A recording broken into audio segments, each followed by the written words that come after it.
खुलासा करेंगे। अफसाना कफन प्रेमचंद का शाहकार अफसाना है। कैसा अफसाना है? तो शाहकार अफसाना है। इस अफसाने में प्रेमचंद ने दो आदमियों घेसू और माधव की कहानी बयान किया है। दोनों बाप बेटे थे। घेसू बाप था तो माधव बेटा था। जात से चमार हैं। दोनों ही इंतहाई कामचोर हैं और काहिल हैं।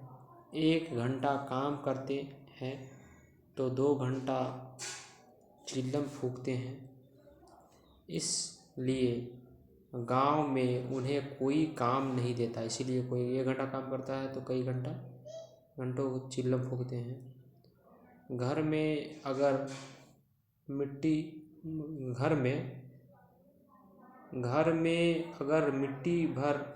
भर अनाज होता तो जब तक अनाज ख़त्म नहीं हो जाता तब तक काम नहीं करते। जब फाकों के दिन आते हैं तो एक आध रोज घर से निकल जाकर जंगल से लकड़ियाँ काट कर लाते हैं और उन्हें बाजार में बेचते हैं। घेसू 60 साल का और उसका नौजवान बेटा माधव। घेसू कितने साल का है? 60 साल का। और उसका नौजवान बेटा माधव है जो मुफ्त खोरी और तनपरस्ती के मामले में अपने बाप से भी आगे है। मुफ्त खोरी के मामले में है ना। 60 साल का घेसू 60 साल का है और उसका जो नौजवान बेटा है ना, जो मुफ्तखोरी और तनपरस्ती के मामले में अपने बाप से भी आगे है।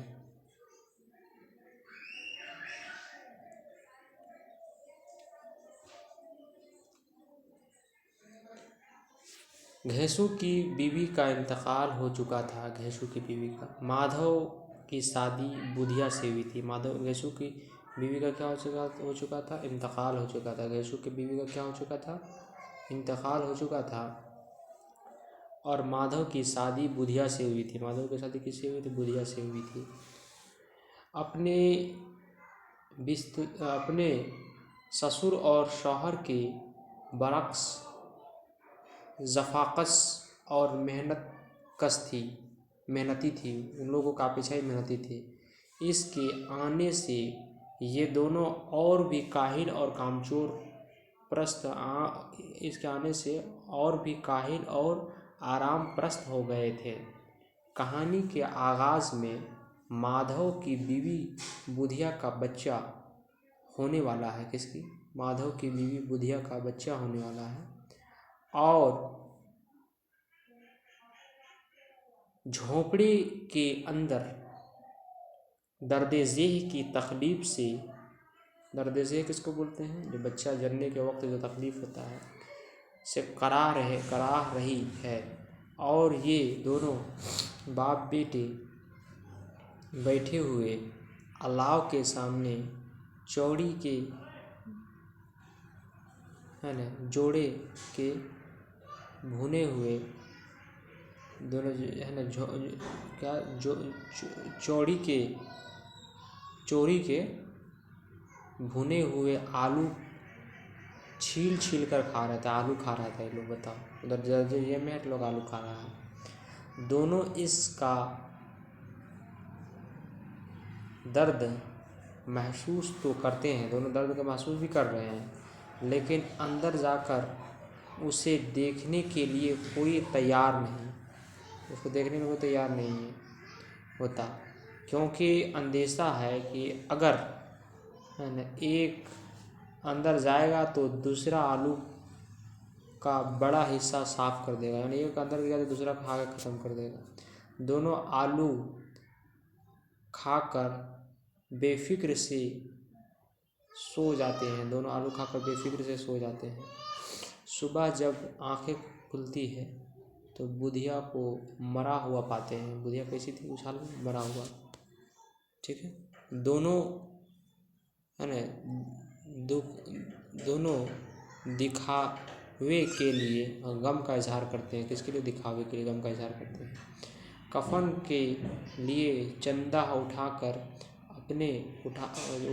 चंदा उठाकर, है ना, चंदा उठा करने के लिए, है ना, चंदा उठा करने के लिए जमींदार के पास जाते हैं। किसके पास जाते हैं? जमींदार के पास जाते हैं। किसके पास जाते हैं? जमींदार के पास जाते हैं। फिर आगे है, जमींदार की खसलत को मद्देनजर रख कर ना चाहते हुए भी 2 रुपये निकाल कर दे देता है। जमींदार से 2 रुपये दे देता है। इसी तरह 1 घंटा के अंदर 5 रुपये की माकूल रकम कफन के लिए जमा हो जाती है। 5 रुपया। दोपहर को घैंसू और माधव बाजार से कफन लाने चले जाते हैं। दोपहर को कब जाता है? दोपहर को जाता है घैंसू और माधव। लेकिन दोनों कफन का कपड़ा, है ना, दोनों कफन का कपड़ा खरीदने के बजाय इधर उधर घूमते रहते हैं। कपड़ा खरीदने के बजाय शाम होते ही दोनों अपने बेज़मीरी का सबूत देते हैं। दोनों शाम होते ही, है ना, एक शराब खाने में पहुंच जाते हैं। कहाँ पहुंच जाते हैं? शराब खाने में। वहाँ जाकर दोनों शराब पीते हैं, पूड़ियाँ खाते हैं, गोश्त खाते हैं, कलेजी और मछली। पूड़ी खाता है, गोश्त, कलेजी और मछली खाते हैं। नशे में धुत होकर, है ना, आला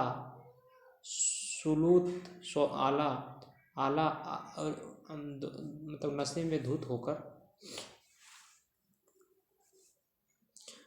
आली असूलों और कदरों पर गुफ्तगू करते हैं। असूलों और कदरों पर जो है गुफ्तगू करते हैं। समाज का मजाक उड़ाते हैं ये लोग। खुशहाल, है ना, लोगों पर तंज करते हैं। खुशहाल लोगों पर। आखिरकार बदमस्त होकर वह बेहोशी के आलम में ठहर जाते हैं। बेहोशी के आलम में ठहर जाते हैं।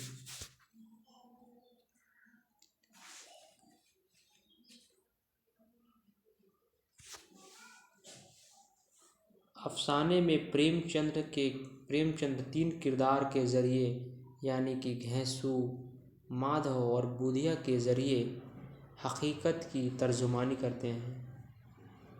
अफसाना में प्रेमचंद होते हुए नज़र आते हैं। इस कहानी में प्रेमचंद्र ने ये बताने की कोशिश की है भूख और नादारी इंतहाई, है ना, इंसान को हैवानियत की सतह पर ले जाती है। भूख और नादारी, और वह सितारों की अहमियत और वह रिश्तों की अहमियत को एहसास भी भूल जाता है। भूख ऐसी चीज़ है, भूख और नादारी।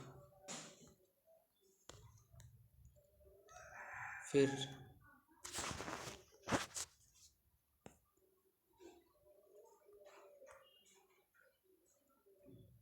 इस तरीके से हम लोग नेक्स्ट क्लास में जो है प्रेमचंद अफसाना के कफन से सवालात को करेंगे। ठीक है, तो मिलते हैं नेक्स्ट क्लास में।